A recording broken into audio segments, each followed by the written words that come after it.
Bud, Not Buddy, Chapter 1. Here we go again. We were all standing in line waiting for breakfast when one of the caseworkers came in and tap, tap, tapped down the line. Uh-oh, this meant bad news. Either they found a foster home for somebody or somebody was about to get paddled. All the kids watched the woman as she moved along the line, her high shoes sounding like little firecrackers going off on the wooden floor. Shoot. She stopped at me and said, "Are you Buddy Caldwell?" I said, "It's Bud, not Buddy, ma'am." She put her hand on my shoulder and took me out of line. Then she pulled Jerry, one of the littler boys, over. "Aren't you Jerry Clark?" He nodded. "Boys, good news! Now that the school year has ended, you both have been accepted in new temporary care homes, starting this afternoon." Jerry asked the same thing I was thinking. "Together?" She said, "Why, no, Jerry. You'll be in a family with 3 little girls." Jerry looked like he just found out they were going to dip him in a pot of boiling milk. "And Bud?" She looked at some papers she was holding. "Oh, yes, the Amoses. You'll be with Mr. and Mrs. Amos and their son, who's 12 years old. That makes him just 2 years older than you, doesn't it, Bud?" "Yes, ma'am."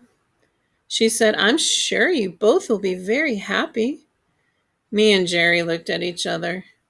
The woman said, "Now, boys, no need to look so glum. I know you don't understand what it means, but there's a depression going on all over this country. People can't find jobs, and these are very, very difficult times for everybody. We've been lucky enough to find 2 wonderful families who've opened their doors for you. I think it's best that we show our new foster families that we're very..."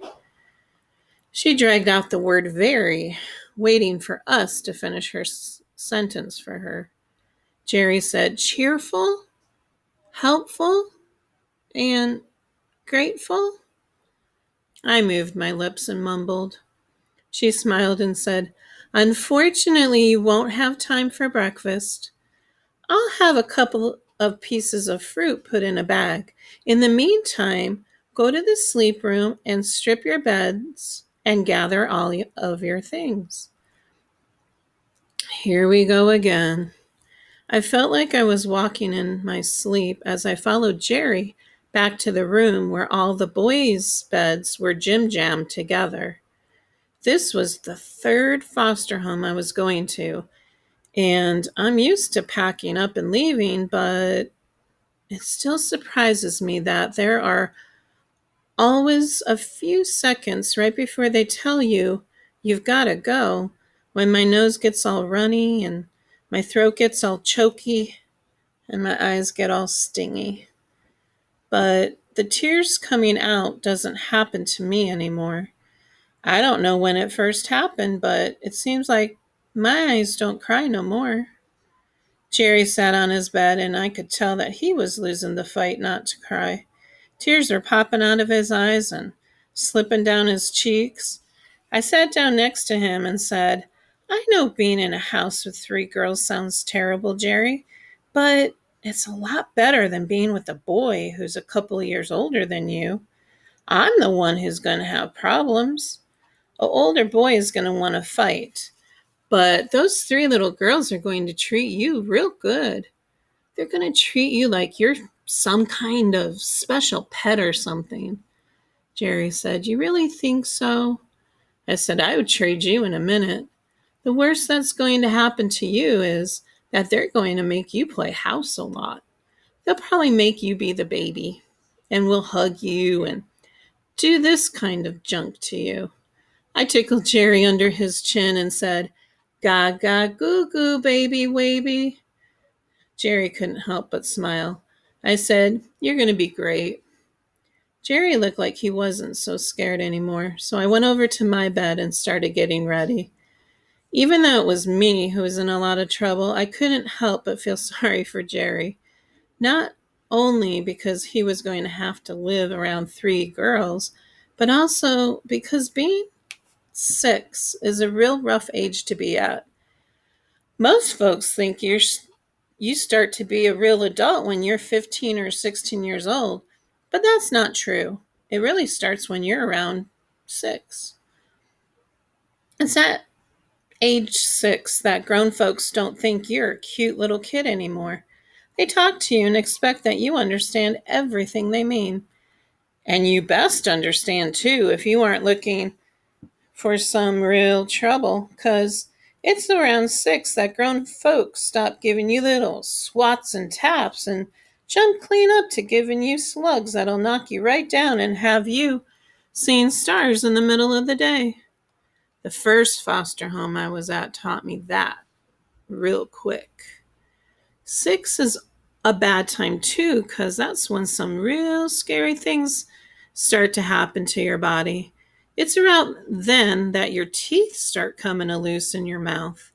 You wake up one morning and it seems like your tongue is the first one to notice that something strange is going on. Because as soon as you get up, there it is, pushing and rubbing up against one of your front teeth. And I'll be doggone if that tooth isn't the littlest bit wiggly. At first, you think it's kind of funny, but the tooth getting looser and looser, and one day in the middle of pushing that tooth back and forth and squinching your eyes shut, you pull it clean out. It's the scariest thing you can think of, because you lose control of your tongue at the same time, and no matter how hard you try to stop it, it won't leave that new hole in your mouth alone. It keeps digging around in that spot where the tooth used to be. You tell some adult about what's happening, but all they say is, it's normal. You can't be too sure, though, because it shakes you up a whole lot more than grown folks think it does when perfectly good parts of your body commence to loosening up and falling off of you. Unless you're as stupid as a lamppost, you've got to wonder what's coming off next. Your arm? Your leg? Your neck? Every morning when you wake up, it seems a lot of your parts aren't stuck on as good as they used to be. 6 is real tough. That's how old I was when I came to live in the home. That's how old I was when Mama died. I folded the blanket and sheet and set them on the mattress. Then I reached under the bed to get my suitcase. Most of the kids in the home keep their things in a paper or cloth sack, but not me. I have my own suitcase. I set it on the mattress and untied the twine that held it together. I did what I do every night before I go to sleep. I checked to make sure everything was there. The way there are more and more kids coming into the home every day, I had to make sure no one had run off with any of my things. First, I pulled my blanket out and saw that everything was where it was supposed to be. At the bottom of the suitcase were the flyers. I took the blue flyer out and looked at it again. The paper was starting to wear out from me looking at it so much, but I liked checking to see if there was anything I hadn't noticed before. It was like something was telling me that there was a message for me on this flyer, but didn't have a decoder ring to read what it was. Across the top of the flyer, written big black letters, were the words limited engagement. Then, in little letters, it said direct from an SRO engagement in New York City. Underneath that, in big letters again, it said Herman E. Calloway and the Dusky Devastators of the Depression. Those 6 exclamation points made it seem like this was the most important news anyone could think of. Seems like you'd have to be really great to deserve all of those exclamation points all stacked up in a row like that. Next, the paper said, Masters of the New Jazz. Then, in the middle of the flyer was a blurry picture of the man I have a real good suspicion about. I never met him, but I have a pretty good feeling that this guy must be my father. In the picture, he's standing next to a giant fiddle that's taller than him. It looks like it's real heavy because he's leaning up against it trying to hold it up. He looks like he's been doing this for a long time, and he must be tired because he has a droopy, dreamy look on his face. There are two men besides him, one playing the drums and the other one blowing a horn. It wasn't hard to see what the guy who must be my father was like just by looking at his picture. You could tell he was real quiet, real friendly, and smart man. He had one of those kind of faces. Underneath the picture, someone had writ with black fountain pen, "One night only in Flint, Michigan, at the luxurious 50 Grand on Saturday, June 16, 1932, 9 until question mark." I remember Mama bringing this flyer with her when she came from working one day. I remember because she got very upset when she put it on the supper table and kept looking at it and picking it up and putting it back and moving it around. I was only 6 then and couldn't understand why this one got her so upset. She kept 4 others that were a lot like it in her dressing table, but this one got her jumpy.